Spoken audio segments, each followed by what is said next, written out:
This problem asks us to sketch the region corresponding to an 85% confidence interval.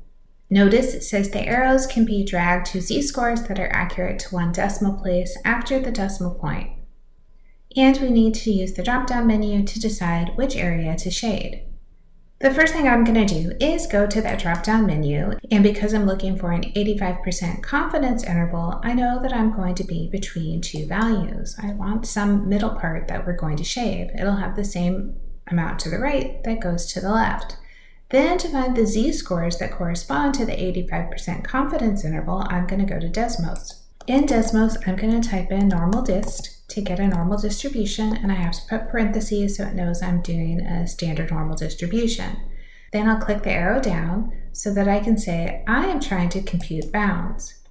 I'm going to put in the area of 0.85, which says our bounds are negative 1.44 and positive 1.44.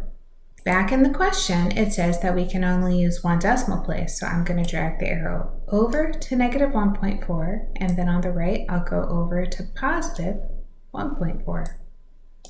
Once I have my bounds, I'll submit the question to see that I got it right.